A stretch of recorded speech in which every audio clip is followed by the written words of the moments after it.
Hello students, study आज में आपका स्वागत है। आज हम आपके लिए लेके आए हैं class 9 chapter number 1 matter in our surrounding का पार्ट 3। इससे पहले हम लोगों ने 2 पार्ट कर रखा था, जिसमें हम लोगों ने पढ़ रखा था व्हाट इज़ मैटर, मैटर के पार्टिकल का कैरेक्टरिस्टिक क्या होता है, डिफरेंट स्टेट्स ऑफ मैटर पढ़ रखे थे और किस तरह से किसी मैटर का स्टेट चेंज किया जा सकता है बाय वेरिंग द टेम्परेचर। इस पार्ट के अंदर हम लोग एक छोटा सा टॉपिक है उसको लेंगे। अगर आपको हमारा वीडियो पसंद आए तो प्लीज़ लाइक कीजिएगा, शेयर कीजिएगा and subscribe to our channel. तो चलिए देखते हैं इस पार्ट में कौन कौन सा टॉपिक हम लोग पढ़ेंगे। तो पहला टॉपिक होगा effect of change of pressure, किस तरह से प्रेशर को चेंज करके हम लोग मैटर का स्टेट चेंज कर सकते हैं। The second one is evaporation and then factors affecting evaporation and cooling caused by evaporation. आइए एक एक करके टॉपिक्स लेते हैं। पहला है effect of change of pressure, pressure को चेंज करके हम लोग किस तरह से किसी भी मैटर का स्टेट चेंज कर सकते हैं। तो अगर देखा जाए तो सॉलिड और लिक्विड का स्टेट हम लोग चेंज नहीं कर सकते हैं बाय अप्लाइंग द प्रेशर और बाय रिड्यूसिंग द प्रेशर।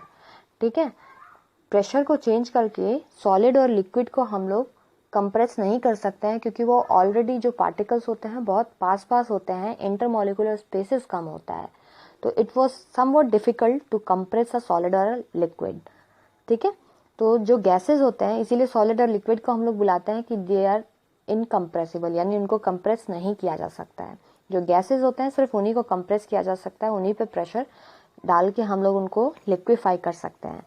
तो 2 चीज़ें इस टॉपिक के अंदर आपको याद करने वाला है। एक है कि सॉलिड और लिक्विड इनकम्प्रेसिबल होते हैं, दूसरा है gases can be liquefied by compression and cooling. Gases को अगर लिक्विफाई करना हो बाय वेरिंग द प्रेशर तो कैसे कर सकते हैं, कंप्रेशन से एंड कूलिंग से। हम लोग को टेम्परेचर हमेशा वहाँ पे कम रखना पड़ेगा, तभी जाके आपका गैसेस जो है वो लिक्विफाई हो पाएंगे। क्योंकि अगर टेम्परेचर इंक्रीज होगा तो पार्टिकल्स के पास एनर्जी ज़्यादा होगी, और पार्टिकल्स के पास जब एनर्जी ज़्यादा होगी तो वो स्केप करेगा ही करेगा।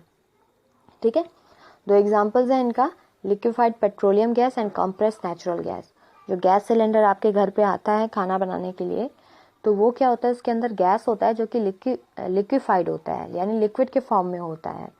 तो वो बहुत हाई प्रेशर के अंदर उसको सिलेंडर के अंदर फिल किया गया होता है, तो इसीलिए वो लिक्विड फॉर्म में होता है। नेक्स्ट है आपका evaporation. What is evaporation? The process of a liquid changing into a vapour और gas even below its boiling point. Evaporation एक ऐसा प्रोसेस है जिसमें एक लिक्विड जो है वो किस में कन्वर्ट हो रहा है, गैस में। अब इसी तरह का एक प्रोसेस हम लोगों ने पहले भी पढ़ रखा है लास्ट वाले पार्ट में। क्या लिक्विड गैस में चेंज होता है, उस प्रोसेस को हम लोग क्या बुलाते हैं, बॉइलिंग बुलाते हैं। लेकिन वो जो कन्वर्जन था वो एक स्पेसिफिक पॉइंट पे हो रहा था, जिसको हम लोग बॉइलिंग पॉइंट बुला रहे थे।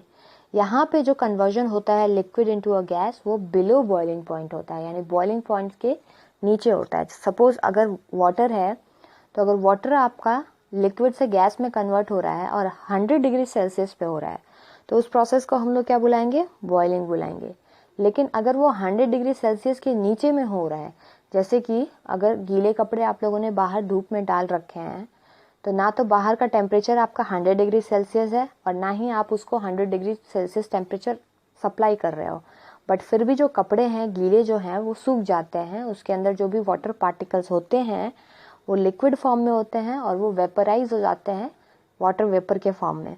तो वो बिलो 100 डिग्री सेल्सियस हो रहा है, तो इसीलिए उसको क्या बोलेंगे, एवेपोरेशन बोलेंगे, उसको हम लोग बॉइलिंग नहीं बोलेंगे। ठीक है, अब कौन कौन से फैक्टर्स होते हैं जो एवेपोरेशन को इफेक्ट करते हैं। पहला है temperature. Rate of evaporation is directly proportional to temperature, यानी अगर टेम्परेचर ज़्यादा होगा तो एवेपोरेशन ज़्यादा होगा। अब इसको हम लोग उसी एग्जाम्पल के थ्रू समझ सकते हैं, कपड़े वाले एग्जाम्पल के थ्रू, कि अगर आपने गीले कपड़े बाहर डाल रखे हैं, धूप ज़्यादा है, इसका मतलब टेम्परेचर ज़्यादा है, तो कपड़े जल्दी सूख जाएंगे। वहीं ठंडियों में क्या होता है, टेम्परेचर कम होता है तो आपके कपड़े लेट से सूखते हैं। दूसरा एग्जाम्पल है सरफेस एरिया। सरफेस एरिया यानी जो एक्सपोज सरफेस एरिया है। तो rate of evaporation is directly proportional to surface area. That means अगर सरफेस एरिया ज़्यादा है तो रेट ऑफ एवेपोरेशन भी ज़्यादा होगा। इसको भी उसी कपड़े वाले एग्जाम्पल से समझ सकते हैं। अगर आपने अपना कपड़ा ले जाके सिर्फ ऐसे ही बिना उसको झाड़े, बिना उसको फैलाए ऐसे छोटे से स्पेस में उसको डाल दिया, सिर्फ आपने रस्सी पे उसको टांग दिया, उसको अच्छे से फैलाया नहीं है, तो वो उतनी अच्छी तरह से नहीं सूखेगा, it will take more time. लेकिन वही अगर आपने उसको अच्छी तरह से फैला के रखा है, पूरे रस्सी पे उस कपड़े को आपने डाल रखा है, अच्छे से फैला के डाला हुआ है, तो उसका सरफेस एरिया आपने बढ़ा दिया है। तो जब सरफेस एरिया आपने उसका बढ़ा दिया है तो रेट ऑफ एवेपोरेशन भी बढ़ जाएगा और कपड़ा आपका जो है वो जल्दी सूख जाएगा। थर्ड है आपका ह्यूमिडिटी। ह्यूमिडिटी क्या होता है? Moisture content in atmosphere. आपके एटमॉस्फेयर में जितना भी मॉइस्चर कंटेंट होता है उसी को हम लोग ह्यूमिडिटी बुलाते हैं। तो rate of evaporation is inversely proportional to humidity, यानी अगर ह्यूमिडिटी ज़्यादा हुआ तो रेट ऑफ एवेपोरेशन क्या होगा? कम होगा। इसका मतलब क्या हुआ? ह्यूमिडिटी जैसे कि जब रेनी सीजन होता है तो वाटर वेपर का कंटेंट आपके एटमॉस्फेयर में ज़्यादा होता है, ठीक है। तो रेनी सीजन में भी कपड़े सूखने में ज़्यादा टाइम लेते हैं क्योंकि ह्यूमिडिटी ज़्यादा होता है, तो रेट ऑफ एवेपोरेशन क्या होगा? कम होगा। जब एटमॉस्फेयर में ह्यूमिडिटी ज़्यादा होगा, रेट ऑफ एवेपोरेशन कम होगा, ठीक है। तो इसीलिए कपड़े आपके बहुत लेट से सूखेंगे।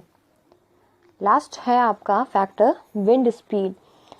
Wind speed is directly proportional to rate of evaporation is directly proportional to wind speed. इसमें भी डायरेक्टली प्रोपोर्शनल का रिलेशन है, यानी अगर हवा तेज चलेगी तो रेट ऑफ एवेपोरेशन तेज होगा। अगर कभी बाहर कपड़े नहीं सूख रहे हैं तो घर में लाके फैन चला के हम लोग डाल देते हैं। क्या करते हैं वहाँ पे हम लोग? विंड स्पीड बढ़ा रहे होते हैं, जाके उससे क्या हो जाता है? एवेपोरेशन का रेट बढ़ जाता है और कपड़े जल्दी सूख जाते हैं। तो एक सिंपल सा एग्जाम्पल कपड़े वाला लेके आप इसको कंसिडर कर सकते हैं, ठीक है। एक और ये सरफेस एरिया का एक और एग्जांपल आप लोग ले सकते हो कि अगर कभी आपको एक गिलास पानी दे रखा है और बोला है उसको ठंडा करने के लिए, ठीक है, बॉइल्ड वाटर है, उसको बोला है ठंडा करने के लिए, तो अगर आप उसको ग्लास में रखोगे तो वो बहुत ज़्यादा टाइम लेगा ठंडा होने में।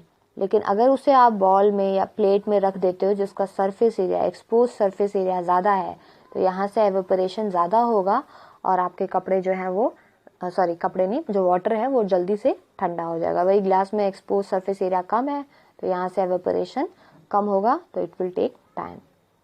आइए नेक्स्ट देखते हैं, कूलिंग कॉज बाय एवेपोरेशन। अब ये जो एवेपोरेशन होता है तो इसकी वजह से क्या इफेक्ट होता है? एवेपोरेशन की वजह से कूलिंग होता है, ठंडा होता है। क्यों? क्योंकि जो भी हीट है वो एवेपोरेशन के फॉर्म में आपका निकल जाता है, ठीक है। तो इसकी वजह से ठंडा हो जाता है। When a liquid evaporates, it draws the latent heat of vaporization. Whatever the latent heat है वहाँ पे, तो वो एटमॉस्फेयर से वो लिक्विड के सरफेस से वो लेटेंट हीट को लेगा और तब जाके एवेपोरेट होगा, क्योंकि उसको अपना स्टेट चेंज करने के लिए कुछ ना कुछ तो हीट वहाँ पे चाहिए ही चाहिए। तो वो जो लेटेंट हीट ऑफ वेपोराइजेशन होता है उसको लेता है और तब जाके एस्केप करता है वाटर वेपर या वेपर्स के फॉर्म में, ठीक है।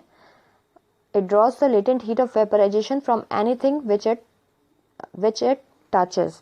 जिसके भी टच में होता है उससे latent heat of vaporization लेता है और हवा में चला जाता है। अब एग्जांपल्स क्या हैं? इस पे क्वेश्चंस आपके बनते हैं। एग्जांपल्स क्या हैं? जो एग्जांपल्स हैं उन्हीं पे क्वेश्चंस बनते हैं। Cooling cause by applying spirit at the back of our hand. अगर आप कोई सा भी स्पिरिट अपने हाथ पे आप लोग अप्लाई कर रहे हो तो आपको ठंडा ठंडा लगता है। क्यों वो ठंडा ठंडा लगता है? अगर स्पिरिट आप लोग अप्लाई करते हो तो, या फिर आप परफ्यूम डाल रहे हो, वो भी एक तरह से स्पिरिट है, तो क्यों ठंडा लगता है आपके हाथ पे? तो क्या होता है, जब वो आपके हाथ पे पड़ता है, ठीक है, तो उसको अब लिक्विड के फॉर्म में आके पड़ता है, अब उसको वेपर के फॉर्म में कन्वर्ट होना है, तो वो क्या करेगा? आपके हाथ से लेटेंट हीट एब्जॉर्ब करेगा और वो वेपर के फॉर्म में कन्वर्ट हो जाएगा।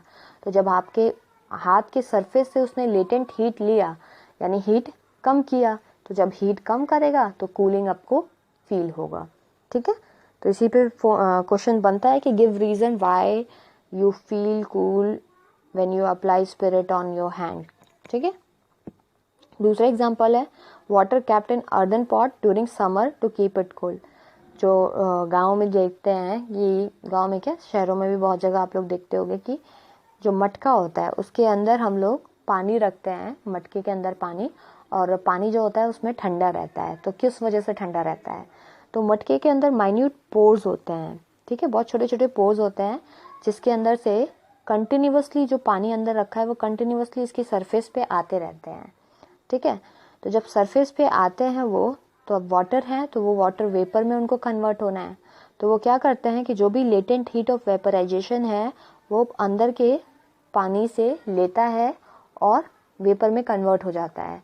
तो अंदर में जो भी आपका पॉट में पानी है वो क्या हो जाएगा, थोड़ा ठंडा हो जाएगा। तो इसीलिए अर्दन पॉट में पानी जो होता है वो ठंडा रहता है।